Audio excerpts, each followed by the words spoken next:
falling out. Okay.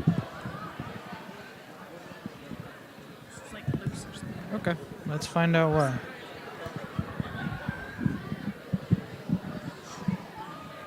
Where do you want it? Right there? Perfect. Works? I can get it closer. A little bit close. It's actually as far as I could. Okay, that'll work. I'm loud anyways. All right. Thank you. Good? Yeah, All right. we're good. Can it come up a little bit more? Perfect. All right. Good morning, everyone. I think you can do better than that. Good morning, everyone. All right. That's wonderful. Welcome. And thank you, Crawford students, for hosting us here at Crawford High School. We're excited to be here today. My name is Janelle Dean, and I'm the Community Engagement Manager at KPBS. Many of you probably know KPBS from your younger years. Any PBS Kids fans out there? Yeah, lots of PBS Kids. I'm sure you have your favorite shows. Thank you for tuning in. Well, we are a station here, a public media station here in San Diego with radio, TV, and digital, and we partner with community partners on the One Book, One San Diego program and are excited to be here today. One Book, One San Diego is celebrating its 18th year here in San Diego, and it is a community read program. So the community nominates books each year to be considered for the adult, teens, kids, and Spanish language categories. We have advisory committees made up of educators and librarians and nonprofit organization partners that read and review every nominated title each year, which is now over 500 annually. They read and review every book, and they make selections for each of the categories for the community to read, discuss, and enjoy. And this year, for 2024, we were blessed with 3 beautiful books, one of which we're celebrating today for the teen category, Victory Stand. And we are excited to have author Derrick Barnes with us today. Get my clicker. Thank you, thank you. A little behind on my slides here. That's me, you see me. I do want to take a moment to thank our sponsors and partners. One Book, One San Diego is completely sponsored by grants and private funding, and so we want to take a moment to thank those that make the program possible each year. And it's not just KPBS that makes One Book, One San Diego possible. We partner with all of the organizations that you see here on the screen, including the San Diego Public Library, the San Diego County Library, Little Fish Comic Book Studio, which Alonzo is here with us today, and many, many more partners. And so we want to thank all of our partners for working with us every year to make it possible for us to give away over 8,000 books to the community, for us to host the authors here in San Diego, provide programming for all of you, and much, much more. At this time, I'd like to welcome our hosting principal today, Dr. Villery. And Dr. Villery will welcome us here, as well as we have a live audience. Thank you, thank you. We do have a live audience tuning in today on YouTube and Facebook. So hello out there to everyone tuning in, and Dr. Villery. Thank you so much. Oh my goodness, I'm so excited to see so many wonderful guests in our house here at Crawford. So again, I'm proud principal of Crawford. Dr. Villery is my name. Just want to remind our esteemed scholars that we want you to be present. We want you to be attentive. Make sure your cell phones are inside your backpacks, that they are not in your hands. They're not even in your pockets. We really want you paying attention. This is a real privilege. And I also want to thank our phenomenal teachers for going out of their way to make sure that your students are here. Thank you to our partnering schools and colleagues for also joining us.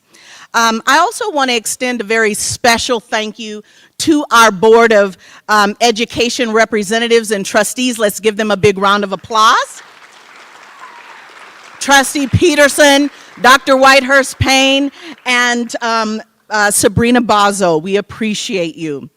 Also want to let everyone know, of course, if you need to use the restrooms, they're right around the corner to the side.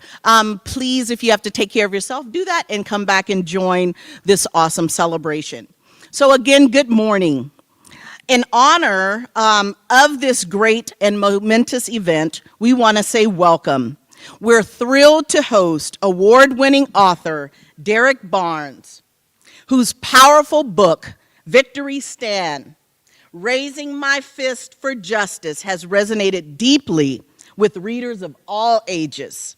Mr. Barnes, we are grateful for your presence and the opportunity to engage with your inspiring work. A special thank you to KPBS for documenting this event and partnering with us to capture the importance of students understanding history. By reflecting on the past, we can better appreciate how historical events continue to impact and shape our lives today. Your collaboration ensures that this moment will be shared widely, amplifying the message of justice and empowerment. At Crawford, we are committed to fostering opportunities for our students to understand social justice and the role they can play in their school and communities. This event is a step forward for our shared goal of encouraging, motivating, and inspiring our students to become allies and advocates for the underserved and disenfranchised. Our aim is to guide students as they develop confidence, leadership skills, and agency to positively impact the world around them.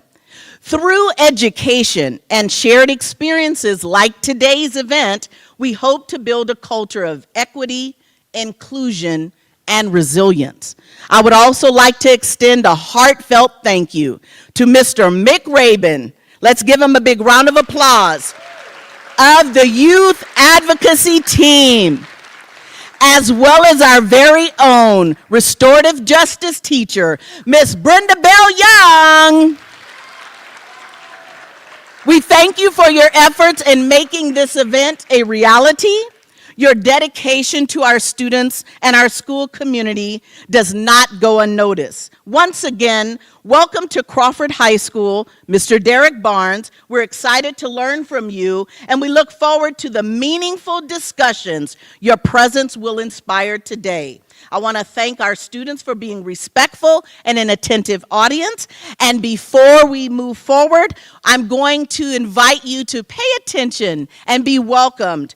A video by interim and acting superintendent, Dr. Fabiola Bagula. Thank you.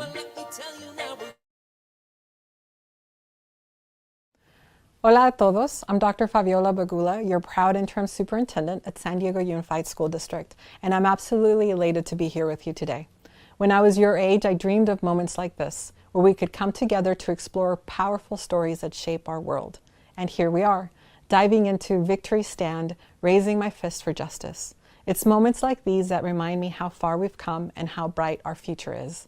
This graphic memoir isn't just ink on paper. It's a window into a moment that shook the world. Tommy Smith's raised fist in 1968, that wasn't just a gesture, it was a spark, un chispazo, that ignited conversations we're still having today. Now you might be thinking, Dr. Bagula, what does the 1968 Olympic protest have to do with me in 2024? Well, let me tell you, everything. This book is about courage, about standing up when the world tells you to sit down. It's about using your voice, your talents, your very presence to push for change. In our district, we talk a lot about inclusion, belonging, and thriving, but these aren't just words on a mission statement. They're a call to action. Tommy Smith answered that call on a global stage, and each one of you, yes, you, has the power to answer it too, right here in San Diego. Maybe your fist in the air will be a poem you write, a club you start, or a hand you extend to someone who feels alone.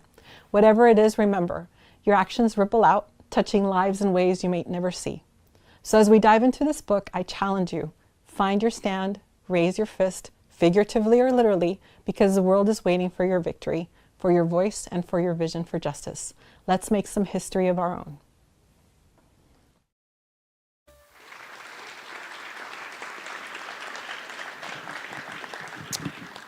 Thank you so much to Dr. Villery and Dr. Bagula. I have to stop some music very quickly that's playing. You probably heard a little background music there.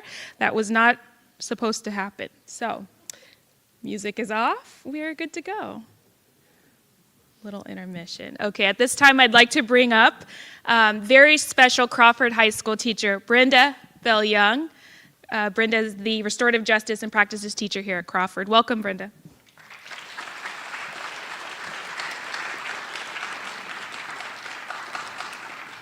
Good morning, everyone, and thank you for being a part of this memorable event today. We're happy that you're here, and this is a great opportunity for us to engage in social justice and hear from legends and book writers, authors. It is sad that we know so much about hate and discrimination, and we don't do much to change that into love and respect for other people. Ms. Jackie Thompson is here to speak about her experience as an Olympian and the chaos that occurred due to injustice and hatred. Just like some of you who participate in sports, Ms. Jackie Thompson ran track for the Mickey Missiles in Lincoln High School, and she knows how hard it is to physically work to maintain and be an athlete. Imagine having to deal with social issues of racism, sexism, and poverty. These were some of the circumstances that held people back then, and they still do now today. I hope today's presentation is a reminder that hard work, perseverance, and advocacy for what's right brings about justice for all. Here, I welcome Jackie Thompson.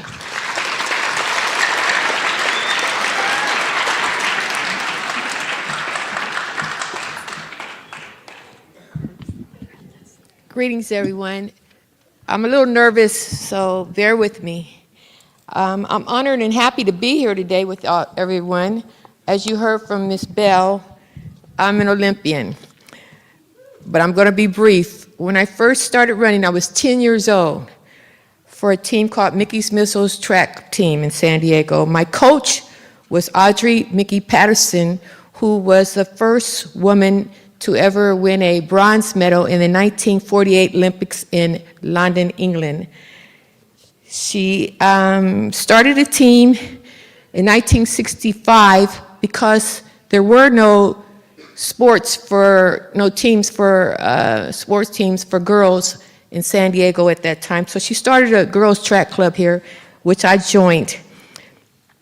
Later on, I went to Lincoln High School, which I qualified for the Olympic trials and made it to Olympics in 1972, Munich, Germany. There, I met a lot of athletes from all over the world. And the Olympics it's a place for peace and harmony. Everybody from all over the world comes together and meet together under one roof.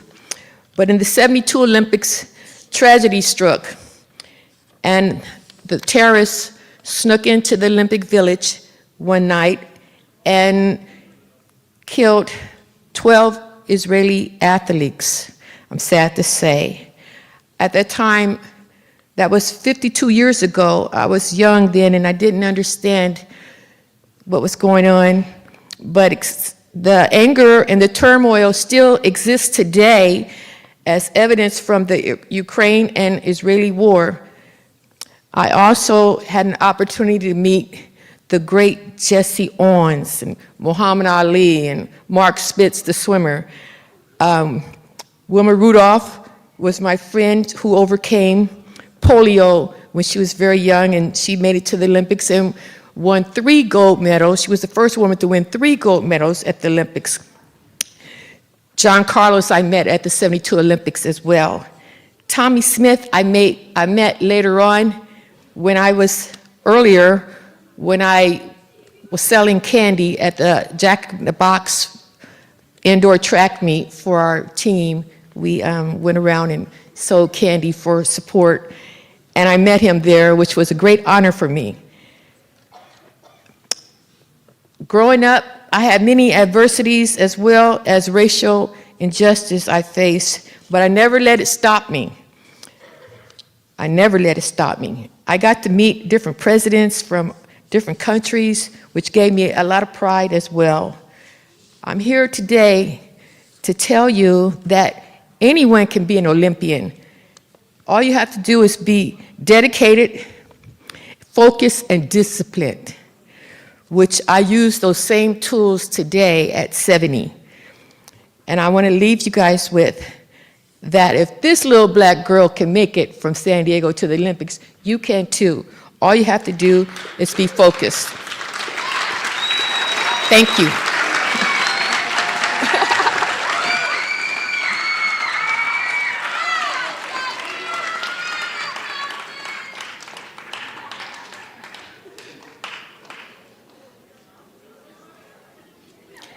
We have a true hometown hero in Ms. Jackie Thompson. Let's hear it one more time for Ms. Jackie Thompson. Thank you, Jackie.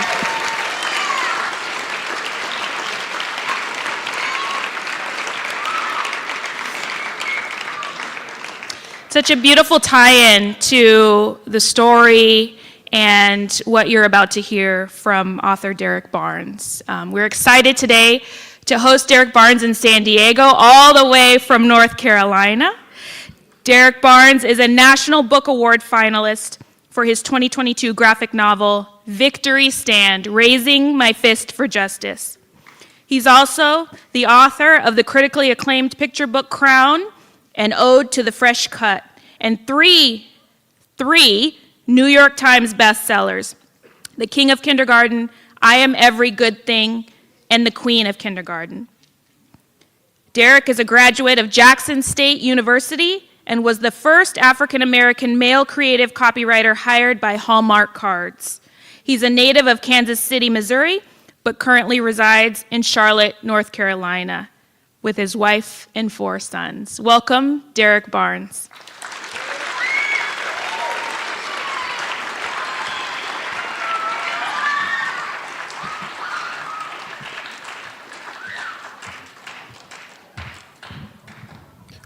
What's up, y'all? How's everybody doing? It's good to see y'all. Good to see almost every seat filled. This is awesome. I remember when I got the news that Victory Stand will be chosen, I was in Greensboro, North Carolina. My oldest son just graduated from North Carolina A&T, and it was just a very exciting moment, not only for me, but for my family.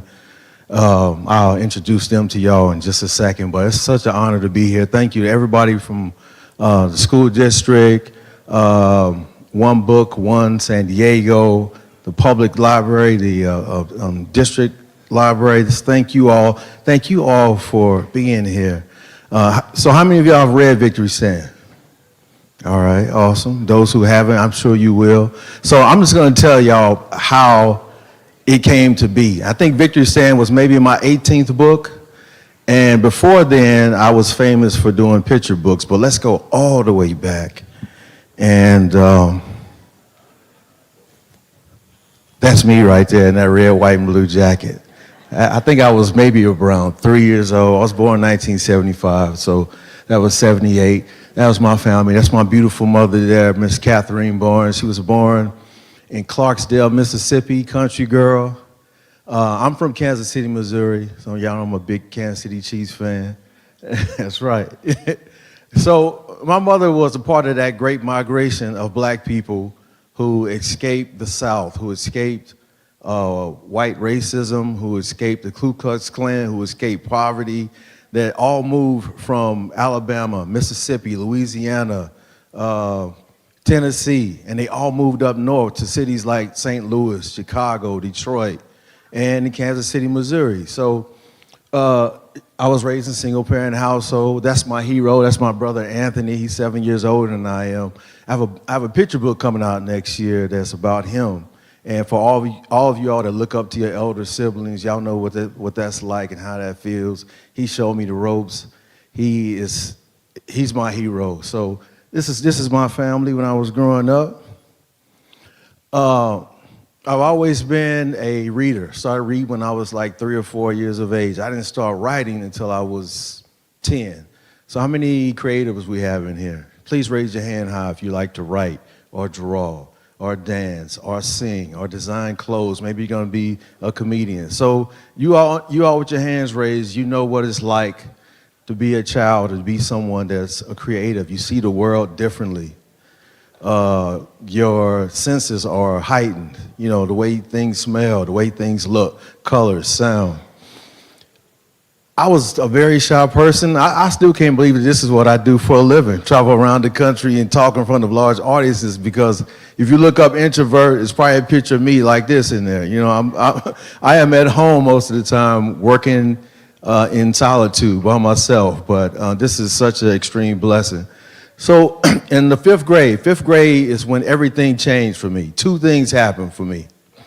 One, my brother, so I'm from Kansas City, right smack there in the middle of the country, so we got everything late. I'm talking about fashion, music, you know what I mean? But my brother had friends that were from Jersey, so he got mixtapes in, and I knew about hip-hop stars before most of my peers did. So I knew about Public Enemy, I knew about Eric B. and Rakim. I knew about, Big Daddy Kane. A lot of rappers you guys may not know about. But my teacher at the time, Miss Shelby, in the 5th grade, recognized I love hip-hop music. So she introduced me to all of the amazing writers from the Harlem Renaissance in the 1920s. And of course, I fell in love with Langston's work, Langston Hughes. He's also from the state of Missouri. So I fell in love with his work. I wrote my first short story in the 5th grade. And Miss Shelby asked, who would like to get up and read their short story? So a little quiet, introverted Derrick Barnes, I got up and I read my story. And my peers loved it. They thought it was hilarious. They thought the action parts were exciting. And I started writing everything from that point on: poetry, love letters, anything that I could write down. Second thing that happened to me was I was diagnosed with type 1 diabetes. So I've been taking insulin shots. I used to take 4 shots a day and I had to stick my finger. Anybody that's a diabetic in here, you know what it's like. But now I have an insulin pump on me. I have a sensor on my arm, but it's taught me discipline. I eat clean. I was fortunate enough to marry a vegan from California, so she keeps me straight. And it just has taught me a lot. So I graduated from high school. I attended probably the greatest historically black college in the universe, Jackson State University. Met my wife there. We've been married for 24 years coming up this upcoming May. Got my first paid writing job. I worked for the school newspaper. I wrote a column called Brown Sugar. And everybody on campus called me Hershey Brown. That was my nickname. So it was Brown Sugar by Hershey Brown. And it was just an advice column about love, about friendship. And that column, and when I got my bachelor's degree in marketing in 1999, helped me to land my first job right out of college. I was the first black man to write greeting cards for Hallmark cards in the history of the entire company. And that was like being in graduate school for me. I met a lot of amazing writers, a lot of amazing artists. My first 2 books came out in 2004. Hold on, not that one. I go back to that. My first 2 books came out in 2004 while I was at Hallmark. Stop, Drop, and Chill and the Low Down Bad Day Blues. And I moved to New Orleans because my wife graduated from medical school, and there was no work for me in New Orleans as an ex-greeting card writer. I grew up as a man in New Orleans. If you name it and it was legal, I did it. I drove trucks. I worked offshore at an oil company. I worked at real estate. I worked at hospitals. And when I came home, I worked on books. So my first young adult novel came out in 2007. We survived Hurricane Katrina. We moved back to Kansas City.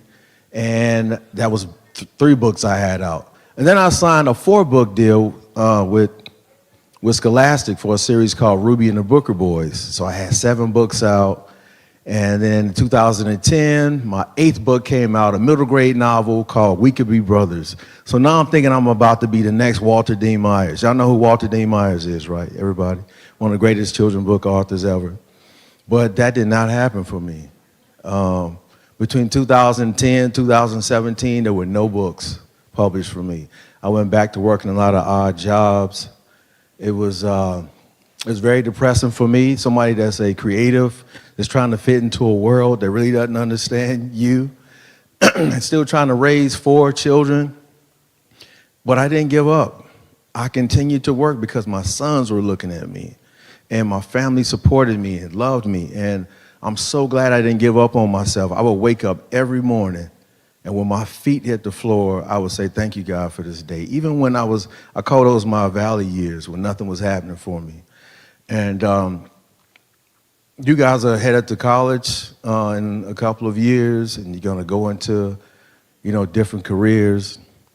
And everything is not going to work out the way you thought they were going to work out sometimes. But you still have to stay close to your goals, your intermediate goals, your short-term goals, your long-term goals. Whatever faith you may lean on, lean heavy into your faith and know that God has a plan for you. I knew that even when things were really low for me. And I'm so glad I didn't give up on myself, because if I did, this wouldn't have happened. This was my 9th book. It was my first picture book. And it won everything. It's the most decorated children's book in the history of children's books. It won 8 major children's book awards. It won everything but a bowling trophy. I was so excited for it. 2018, it won all the awards you see up there, and that is my 3rd son, who I'll introduce y'all in a minute, Silas. And Crown was essentially it's not really about a haircut, but it's about how everybody in this audience know what it feels like to get something new. Maybe it's a new dress, or you get your hair cut, or you do something when you look in the mirror and you just feel good about yourself. And the hope is that when you go out into the world, and the hope is for your parents too, that when you go out into the world, that everybody else sees that value in you that you see in yourself. And I had no idea that a book about a little black boy getting a haircut would kick down the doors for me. Since 2018, I've signed close to 30 book deals. I'm always working on 2 or 3 books at a time, and I'm just so grateful. I still get up in the morning when my feet hit the floor and say, thank you, God, for this day. And I'm so fortunate and just grateful for what I do for a living.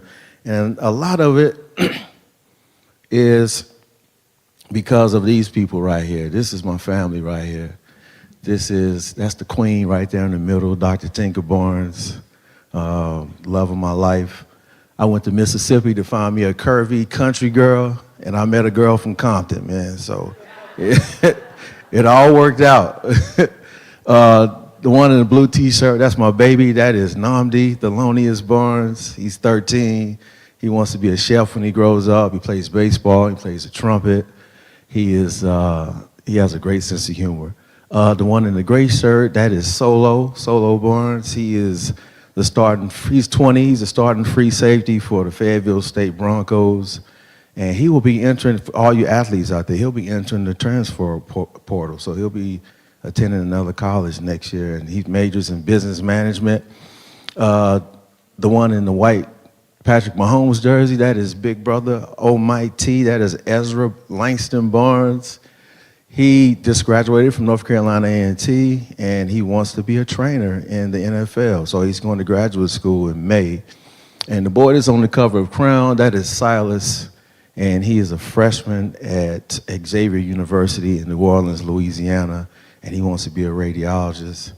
And I tell you, those struggle years, when they were all at home, and things are going great for me right now, but I can't lie to you. I am one of those people that really, I don't like the struggle, but I think the best of me comes out when things aren't going well. And I would love to have those days back when they were all at home.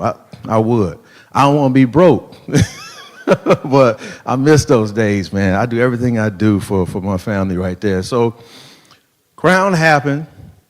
Everybody that turned me down, they wanted my books now. Y'all know how that goes when there's this girl that you like and you used to look bummy and now you look good now and she wants you. You know what I mean? That's how those publishing companies were. So what happened was I started to realize, because Crown was published on by a small publishing company, and they didn't offer me a lot of money, but the book made a lot of money. So I gained a lot of confidence, and I also realized, because of a conversation I had with Solo when Solo was 11, and we moved to Charlotte, North Carolina. I was sitting on the floor in my office now that is fully furnished now. It's beautiful, but it was completely bare. I was on the floor writing, probably working on my 30th book that nobody wanted, and Solo had just came in from outside, and he's like, "Daddy, you know what you should do?" He was eating an apple. "You should write the blackest book ever."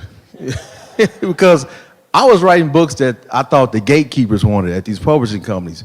But he said, "You should write the blackest book ever. They're already not publishing you. You might as well just do it." And like 2 weeks later, I wrote Crown. And what he was saying to me was, I need to write my authentic story.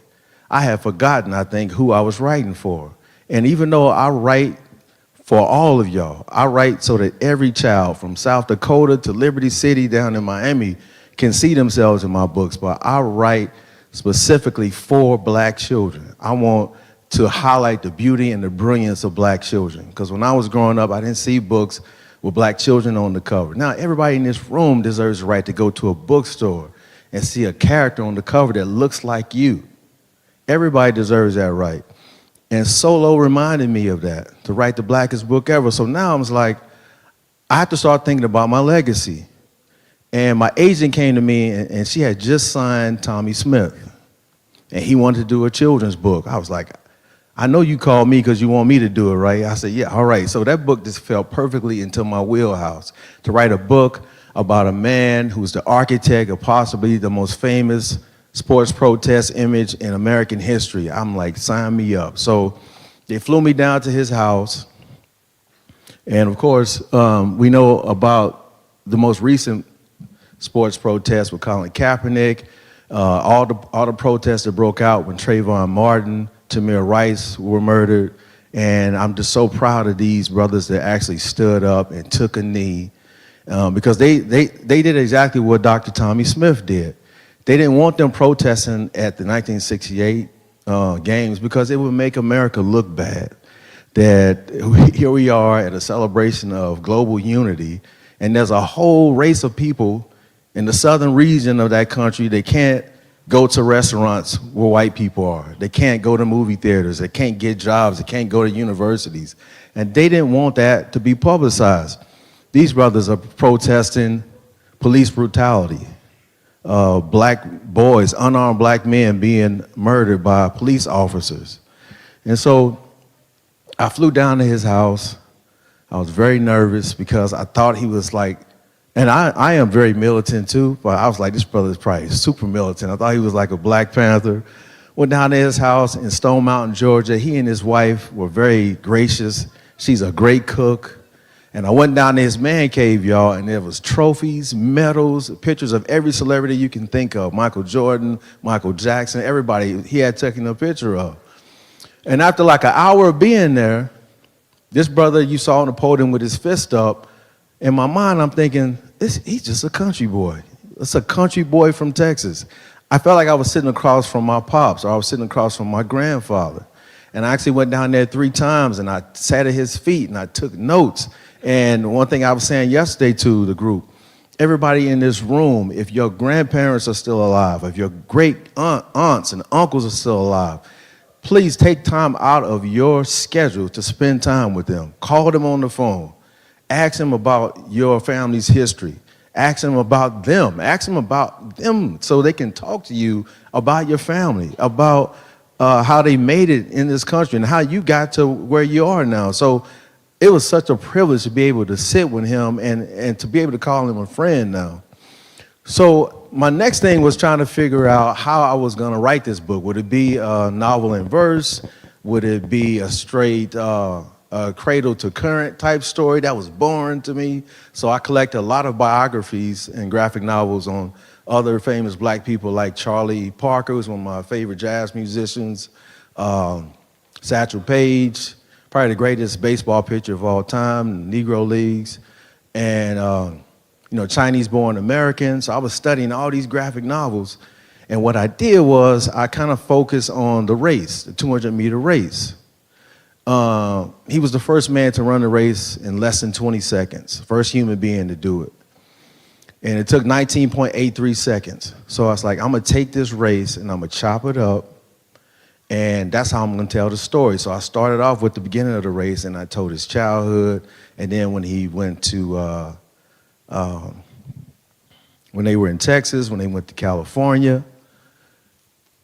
And he was raised in a sharecropping family, which was just an extension of slavery, really, where black people who were freed after the Civil War essentially stayed on the same property, worked for the same slave master, and worked just for residency. And they didn't make a dime. And they did that in Texas, and he was the seventh child in a family of 12. And they did everything together, went to church together. They didn't have any running water, they didn't have any heat, they didn't have any air conditioning. Y'all so blessed right now. He had never walked on a paved sidewalk until he went to San Jose State, which is crazy. And the section I'm about to read to y'all now is to get y'all understanding of what it was like for black people who lived in the Deep South, and they were sharecroppers. The town was so small, but it was still segregated. They didn't do anything with white people, like went to church or went to school. And so this is the section I'm reading right now.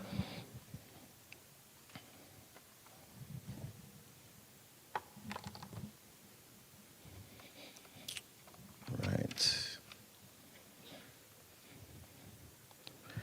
Every Sunday, without fail, my father would hook up our two workhorses, Button and Tom, to the wagon. They pull us all, dressed in our nicest Sunday attire, almost 3 miles to church. We'd sit still on the mourner's bench up front, right next to our parents. Our church was packed with multiple rows of faithful black hands, black hopes, and black voices. We sat still on that wooden pew because if we didn't, there would probably be a splinter gouging in the back of our legs. As we listened to the pastor passionately espouse the virtues of salvation and the love that Jesus Christ had for every person in that room, I still had questions. And even though our parents taught us not to focus on worldly things, only our own efforts and our faith in God, why did it seem as if they, the white people who owned the fields we worked and the shack we lived in, how come they own a bigger, better, nicer home? Our family deserved to live just as well as if, and not better, than those white families that live closer to town, closer to the word nice, as if you could see it, touch it, just nicer. We had no plumbing, no running water. Every drop, every ounce of water we used came from a well. My mother worked so hard inside and outside of our home. The wife of the man who owned that land, she didn't have to work. He was the man my father called boss or sir, even though they were both grown men that in my young eyes both deserved to be called sir, especially my dad.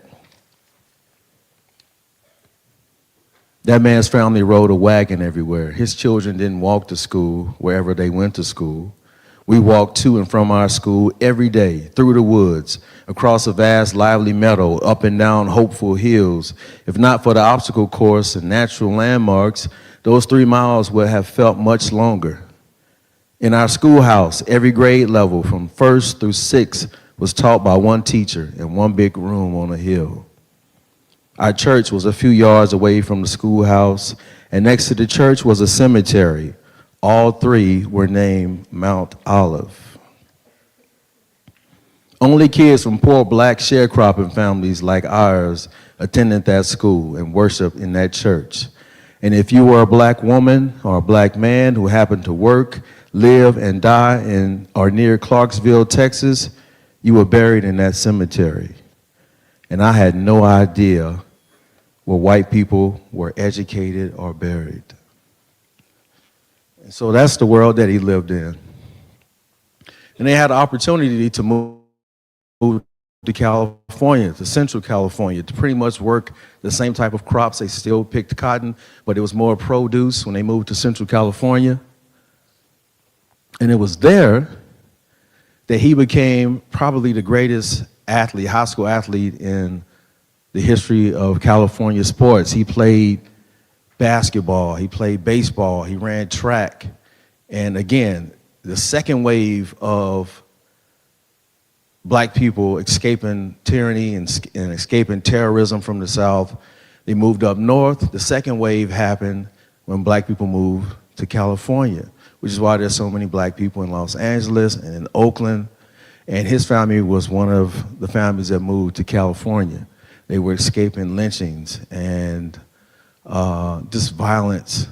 Even when black people tried to set up their own towns and be independent, they were still attacked. And a lot of those towns were ended up burned down. But they escaped, came to Central California. He became a star. And a lot of it he gave thanks to his sister Sally. For those who read the books, Sally was one of his eldest sisters. She was a motivation for him. She was the fastest one in the family. He thought, when I can beat Sally, I can beat anybody. He beat her when he was in the 4th grade. And again, he became one of the greatest athletes in California high school sports history. He got a full ride scholarship, one to USC and one to San Jose State. And because USC was kind of too fast for that country boy living in Los Angeles, he moved. He chose San Jose State because it was closer to Oakland, where his sister Sally and her husband lived. So he went to San Jose State, and it was there that he discovered his consciousness. Because before then, his family didn't talk about race. They didn't talk about politics. They were too busy working that land. When he went to San Jose State, he met kids from all over the country. And he started to pay attention to what was going on in the world at that time, especially down in Alabama and Mississippi. This is a picture of Medgar Evers, who was a field agent for the NAACP, assassinated in front of his family. There's a picture of 4 little girls in a church in Birmingham, was bombed by the Ku Klux Klan. They were killed. And he started being more conscious of these things. And he's always been an avid reader, so he read more about the history of black people, and not just black people in America, but before we were brought to America, learning the history of Africans. And he started surrounding himself around other athletes who were also conscious as well, like John Carlos, like Dr. Harry Edwards. And they formed a group called the Olympic Project for Human Rights, the track athletes. So when the 1968 Olympic Games were, approaching, they had planned on protesting, which the International Olympic Committee did not want them to do. So they wanted to protest, and they also had demands. They wanted the heavyweight champion of the world, Muhammad Ali, his title was stripped from him. They wanted his title to be back. They wanted South Africa to be removed from the Olympic Games because they were practicing apartheid. They also wanted the president of the International Olympic Committee to be, removed. And so they didn't meet any of those demands, which meant that those brothers had to do something. They didn't know how they were going to protest. They didn't know what they were going to do until it was time. So 1968 in Mexico City, in the semifinals, Tommy Smith actually sprained his groin muscle, but he still qualified. He still was able to qualify. And we talked about that a lot when I was down there. It was like, you sprained your groin in the semifinals, which meant that you really were not supposed to run in that finals race. He's like, yeah, I never really thought about that. I said, yeah, because you needed to win that race in order for that image to be as iconic as it was. And I had never talked to a track athlete about the way their bodies function. And you know full well what I'm talking about. So he was saying how I knew I was injured. And so I had to think about how much energy I was going to exert at every turn, at every stretch. And it sounded like he was talking about a Ferrari, but he was talking about his own body. I was like, damn, so you were injured and you were maybe like 70%. He said, yeah, but I still knew that I could win this race. And so he won the race in record time, 19.83 seconds, which was extremely fast during that time. The record has been broken. Usain Bolt, I think, broke it. But at that time, 1968, so he won the race, got the gold medal, and they were headed to the podium, and he had been getting death threats. He had been getting phone, he had been getting death threats on the phone, he had been getting death threats by mail, that if you protest, then there's gonna be hell to pay. And this is what happened when they went to the podium.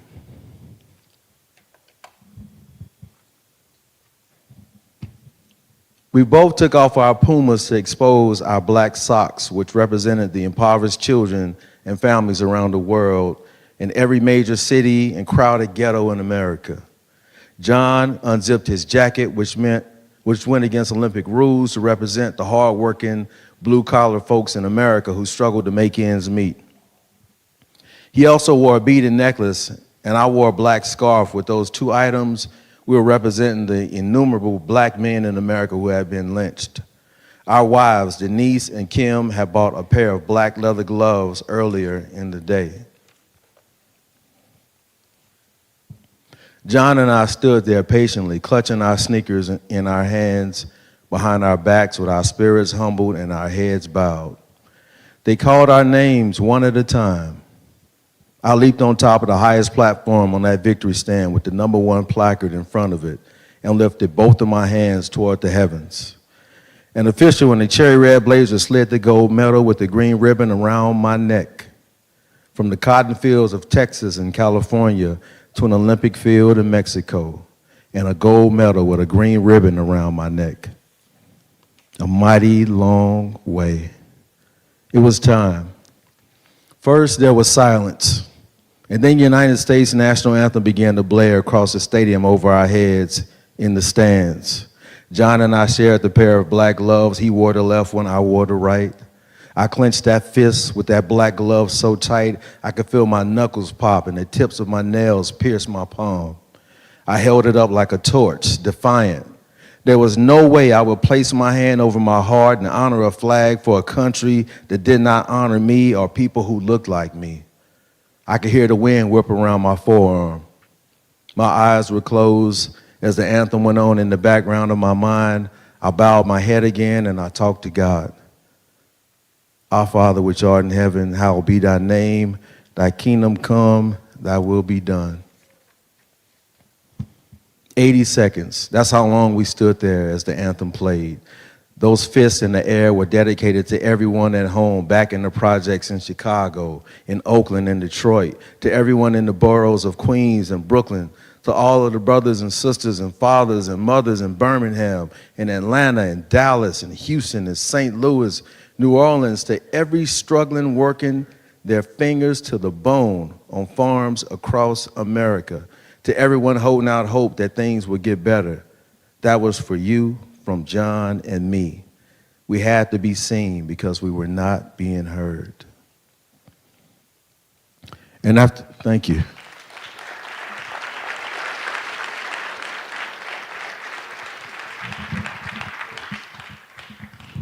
So after they walked off to that victory stand, they were escorted out of the Olympic Village. They took their medals, which they eventually got back, and they were sent back to the United States. And life was really hard for Tommy Smith after that, and for John Carlos. They could not find work. They were blackballed everywhere they went. They still continued to get death threats. Dr. Smith ended up playing, he got drafted by the Cincinnati Bengals. Played for 2 seasons. He even sold cars. He had a bout with alcoholism, with depression. He ended up working at Oberlin College. He got a master's degree. He taught sociology, and he taught track and field for 6 years there. And then he went to Santa Monica College, where he ran track, where he taught track. He was a track coach, sorry. And he did that for 27 years. And while he was there, he met his current wife. Her name was Dolores. And nothing can steer you the right way or put you back on track like the love of a black woman. So I always say that So I feel like she saved his life, and I'm so happy for her, and I know he appreciates her in his life. And then something strange started happening. A lot of liberal arts colleges started inviting him to come and speak. He and John Carlos, and they were getting paid for it. Puma became a sponsor for him, and things started opening it up for him. And so that brings everything back full circle to me. And I could not turn down the opportunity to write this book, to meet this American hero. And there he is on the cover of Kirkus Reviews, which is one of the top magazines in the publishing industry.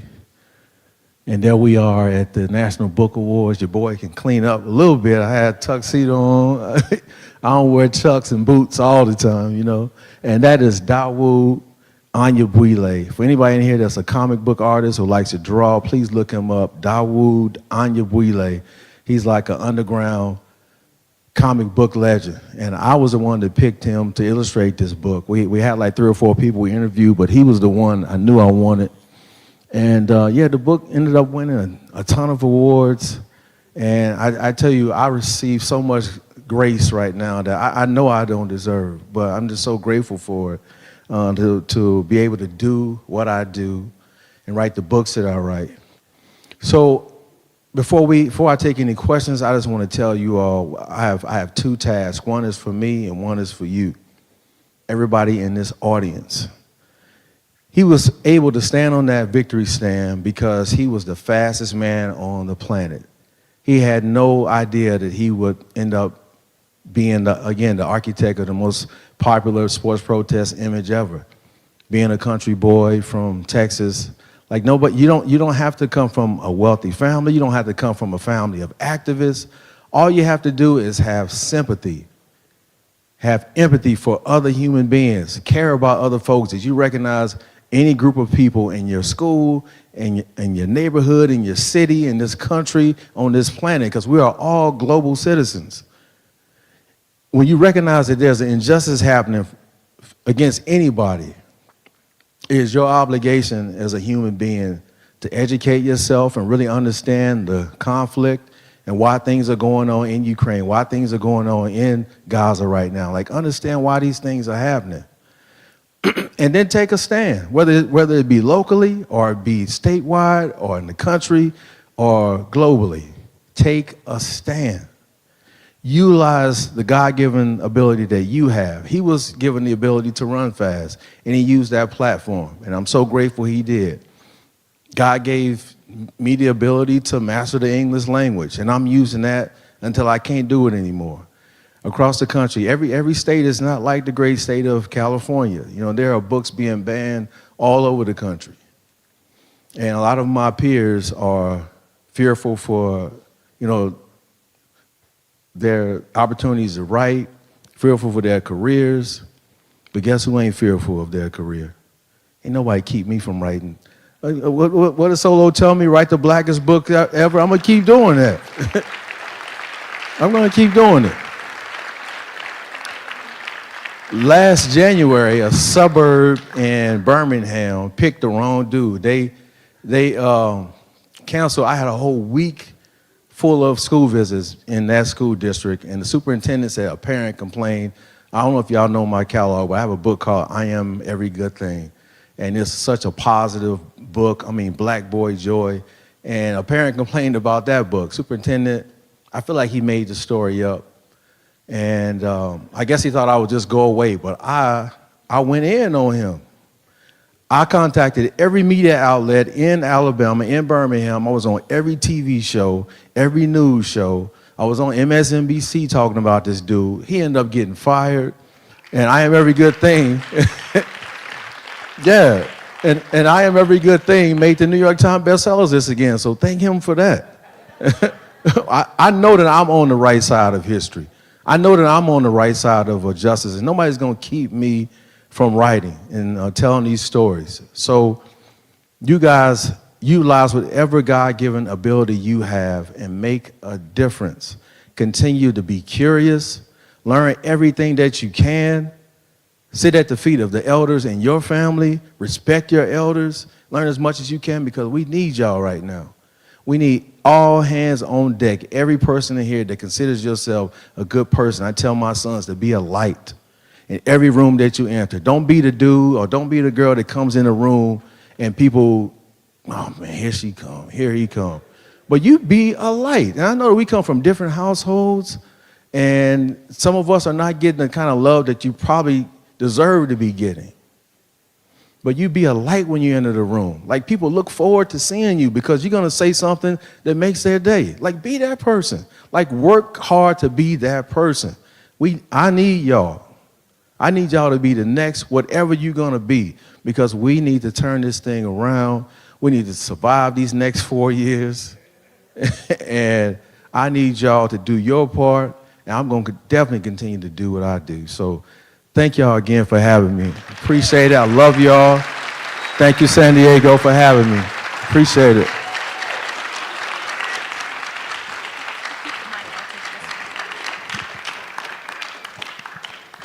Thank you so much, Derrick. It's such a powerful message. We're so, so lucky to have Derrick with us today. We do want to take a few questions. We have a couple of questions from your fellow students in San Diego Unified School District. So here's the first one. All right. My name is Sebastian, and my question is, what inspired you to make this book? So some of these, Derrick, you talked about already, but Sebastian was wondering the source of inspiration. Well, I having 4 boys, and I used to drive a minivan. I don't look like a minivan type dude, but I did. I drove a minivan when my boys were little. I've had like 3 minivans. And my eldest boy, when they were in high school, they used to be embarrassed about me picking them up. So my eldest boy was like, "That is time for you to get something sexy, man. Get you something nice. Forget the minivan." So I got a new vehicle. But I always had the minivan with the TV, with the screens in the back. So I have memorized every DC and every Marvel movie. And they used to read comic books. So I said, if I had the opportunity to write a comic book or write a graphic novel, I have. I did that with Victor Stan. I also have a book out called Like Lava in My Veins. It's kind of a comic book with superheroes in it. So my boys were the inspiration for me choosing that format. Yeah. Wonderful. I invite any students who have questions. I know there were some questions ahead of time. If you have your question, please come up to the microphone right here and line up behind the mic. We'll move. If you have a question, please come down, man. Those are the don't be shy. You're gonna be listen. The people that come down to the mic, those are the kind of people that make stuff happen in their life. You sitting around waiting on somebody else to do it? No. If you have a question, gather yourself and come and get it. All right, first question. Who's up? Hello. How are you? Good, how are you? I'm doing great. My name is Juliana, and my question is, what advice would you give to inspiring young writers who want to tackle important, complex topics like racism, activism, and social justice in their own work? Oh, that's a very good question. So, for anybody that's interested in being an author, especially one that wants to tackle serious issues, it's 2 things. First of all, the nonfiction element of it and the research element. You have to be somebody that loves to read, that loves to research, that loves to take notes. That's imperative. Like, I am an information nerd. Like, I love reading. That's one of the things that has allowed me to kind of float into different audiences, into different groups. I can speak anywhere because I like to learn about people and how they became what they became. And so that's one aspect of it. The second thing, from a creative standpoint, one of my favorite nonfiction writers is a lady named Imani Perry. Y'all look her up. Imani Perry is probably my favorite writer. And she's an academic, but she writes so beautifully. And I think a lot of that comes from her reading poetry. Like, I read a lot of poetry. And I use that with my characters as far as dialogue, because I want them to say something. For all you that are fervent readers, the character's speech and dialogue is so important. I want the characters to say something that stays with the readers, and I think poetry helps me to do that. So read as much as you can, And also read a lot so you can, develop style. Style is so important. When I went to Hallmark Cards, one of the things they talked to me about was, developing my voice. I had been writing since I was 10, but I never thought about my voice.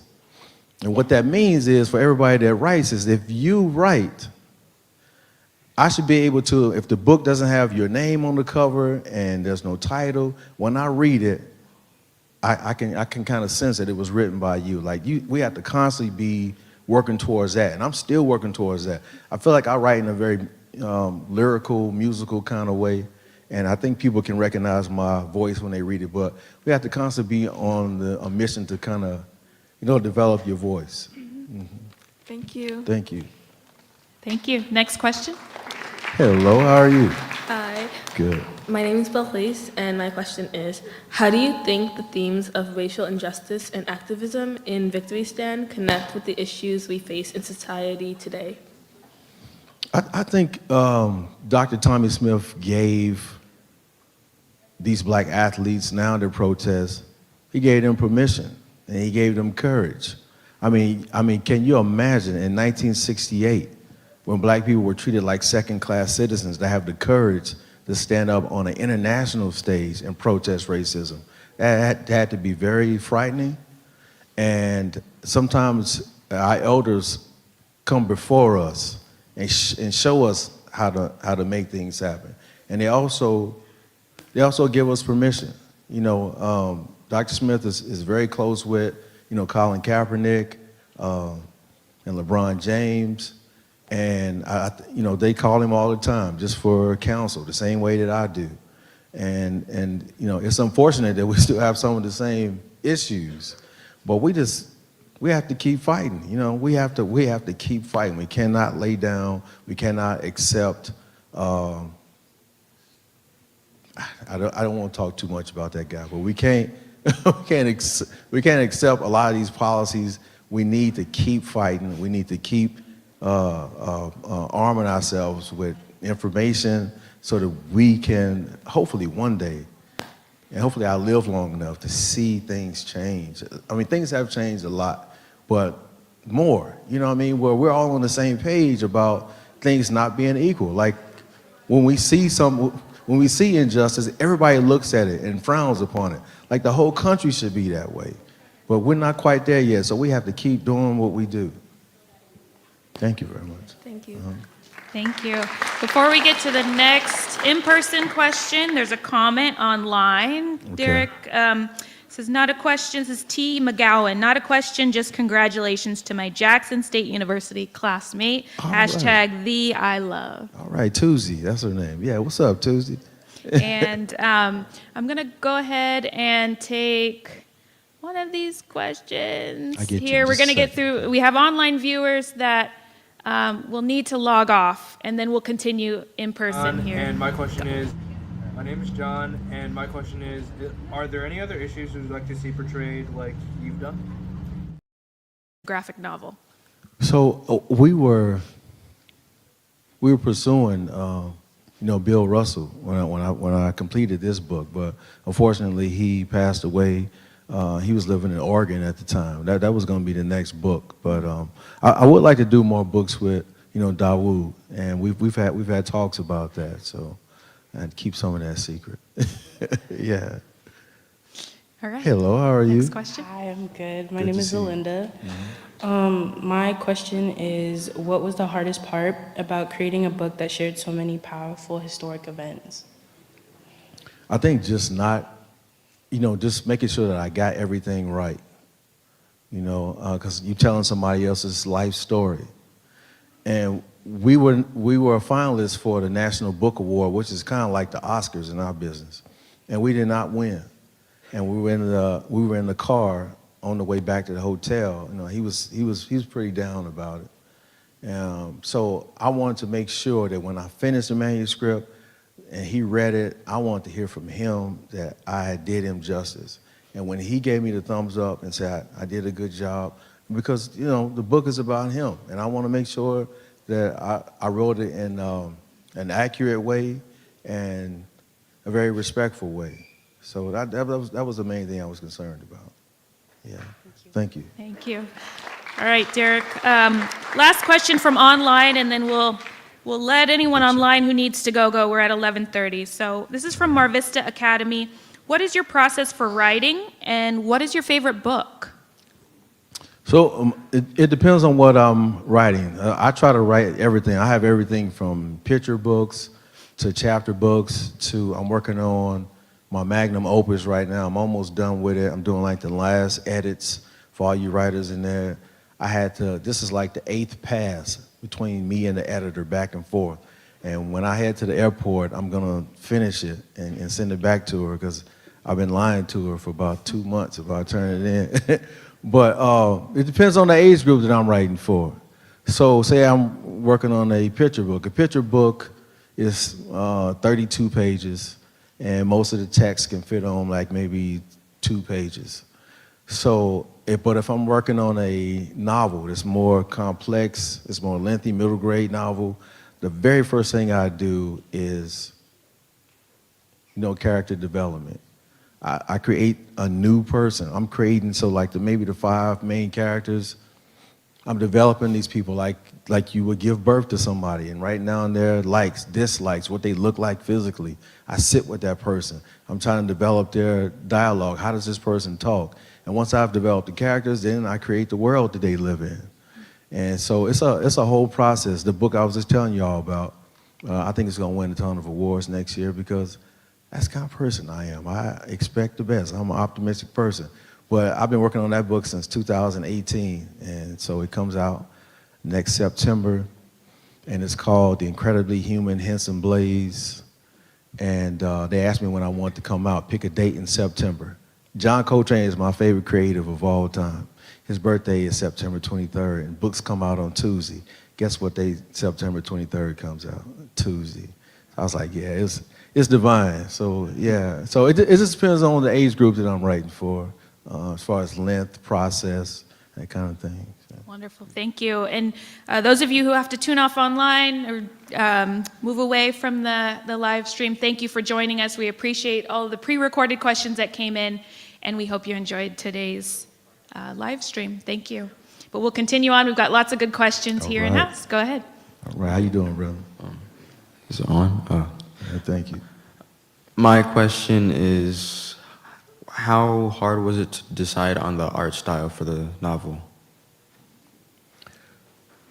So when I was asking everybody who's a creative in here, and they raised their hand, when I finished the story, like when you're working on characters, which I didn't have to create characters in this instance, you automatically see what the characters are supposed to look like. And because he was a track and field athlete, I thought that somebody that worked on superheroes, where the limbs are elongated and there's a lot of action, I thought that would be perfect. Dawood had, so he's famous, he has a company called Brother Man Comics, if y'all want to look him up, Brother Man Comics, and I thought he would just be perfect, for, depicting Olympic athletes, because they have amazing bodies. These people have worked on their bodies, worked on their art form. Hey, when you said you were 70, I couldn't believe it. I was like, man, she looked good, man. Yeah, so, once an athlete, always an athlete, you know that. And so I thought that he would be perfect for it because he had been creating superheroes. And another thing I use is a website called Getty Images. So when I create characters and I figure out what I want them to look like, I put that information into Getty, and I include that, in my manuscript so that the artist can have, a source or something to pull from. But I'm one of those, control freaks. I'm very hands-on. I never just turn my manuscript in without showing the editor and the art director what I want to see, because at the end of the day, it's my book and it's gonna have my name on it, hopefully for, eternity. So yeah, I already see those images in my head. Yeah. Okay. Thank you, brother. Thank you. Next question. All right, how you doing? Hi, how are you doing? I'm doing great, man. Good to hear. My name's Sully.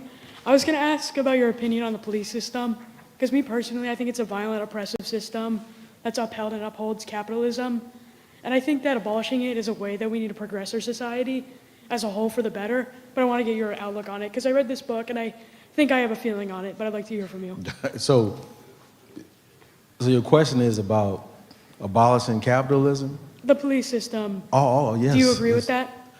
I think most definitely that we have to find an alternative to that. You know, so there are things that have to happen in our society before we completely abolish, the police system. There are needs that need to be met as far as education, resources.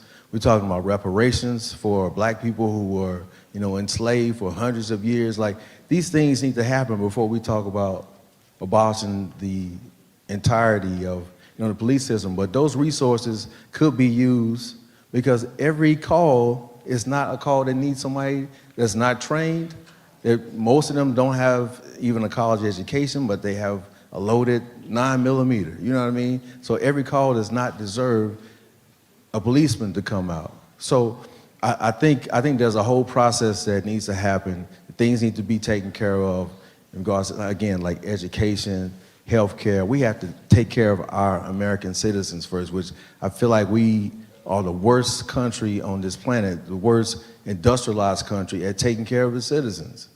And we have the largest people in prison. We have the largest amount of people in prison. Like, those things need to be taken care of first, I think. But I am definitely all for funneling those funds that, there's no reason that the police departments need to have army gear or tanks or, military rifles. There's no reason, especially if you are there to help the people, right? So I think there's a whole process that needs to happen, and a lot of that starts from leadership down, and that's one of the things I pray for every day. I pray for righteous, godly type leadership, which we have in certain spots, especially in this state, but we do not have it nationally. So hopefully we can work on that.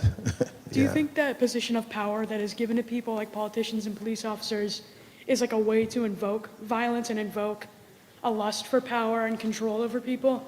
I think it's just the fact that we elect the wrong people, that we put the wrong people in power. And a lot of that stems from, the populace just not being as educated as they probably could be. So if you have a whole population of people who don't have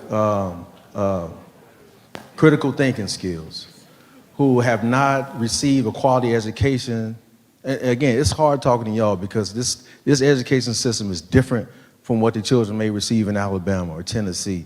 But if you have a whole just swath of information that has been denied to you, and now you're in your teens and you're in your early 20s and you're an adult, when you go out into the world, you don't have critical thinking skills, don't really have common sense, you haven't been exposed to a there's so many ethnic groups and countries that are represented in this room, but there's a whole sector of people that live in the middle of the country and down south who don't have this experience, and they're not getting a quality education. So it's so much easier when somebody comes around, because we're all struggling. Like, everybody's struggling as far as jobs, education, healthcare.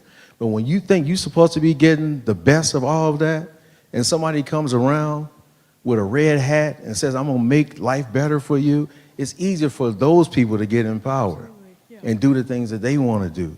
And it's not for you, it's not for me. And I think as soon as we figure that out, as soon as that whole swath of people that live in the middle of the country and live down south figure out that they're getting used, which I feel like they will over the next 4 years, nothing will happen. But we all have to form I don't know if you, so what grade are you in? I'm in 10th. All right, so you need to do all the research you can on a brother named Fred Hampton. Do you know him? I know of him, yeah. Okay, so Fred Hampton was a Black Panther leader in the city of Chicago, and he was just 21 when he was assassinated, and I think a lot of it was because he tried to unify everybody. He tried to unify the poor white people that lived in the rural part of Illinois, the Chicano community, the African American community, the Asian community. He tried to bring everybody together and get them to understand that this whole system is against all of us, really. And so, yeah, do your research on him.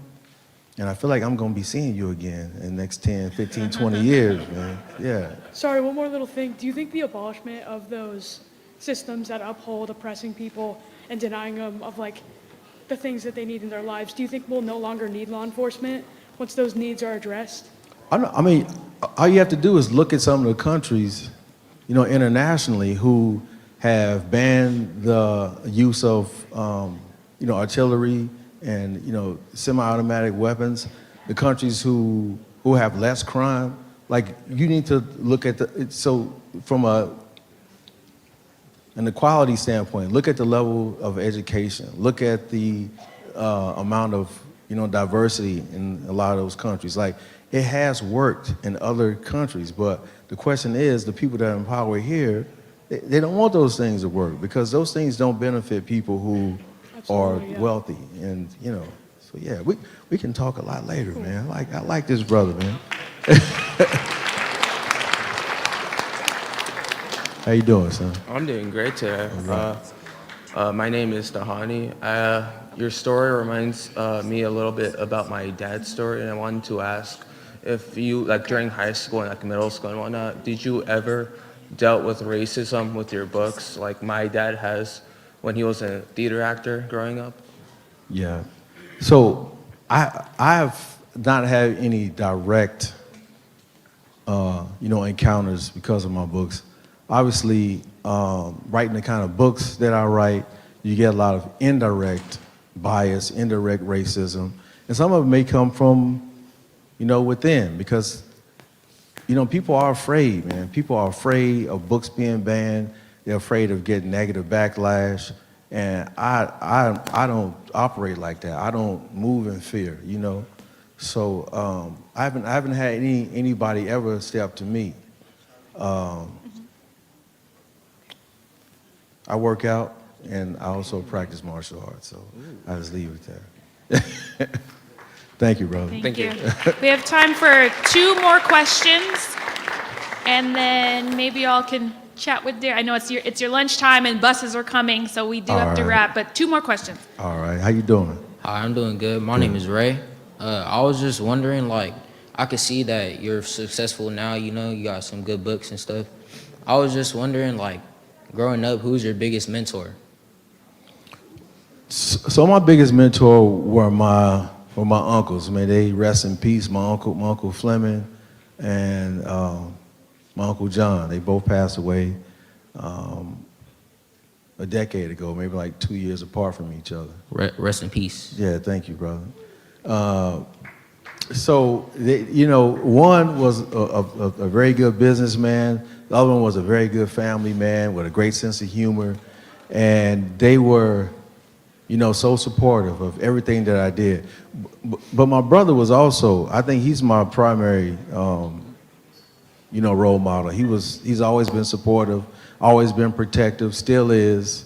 He's almost 60, and he still treats me like a little dude, man, but I love him so much. And it's just been the men in my life, My father was not able to be the type of father that he probably needed to be, which probably would have made me a different person if he was in my life. So, he passed away too, like 12 years ago, but the other men in my family stepped up, the other men in my family stepped up. All right, thank you. Thank you. Also, how do you feel about the Chiefs going 3 for 3 this year? I don't know, man. I think they're gonna make it all the way. What's your opinion? I don't know. For people that are not football fans in here, obviously they are hurting at left tackle and they are hurting at number 2 corner position. So I think that's gonna hurt them. Sure. Go Chiefs. But they have Patrick Mahomes, so anything is possible, man. Thank you, brother. All right. On that note, we will have to close the program, but thank you. Let's hear it for Derrick Barnes, please.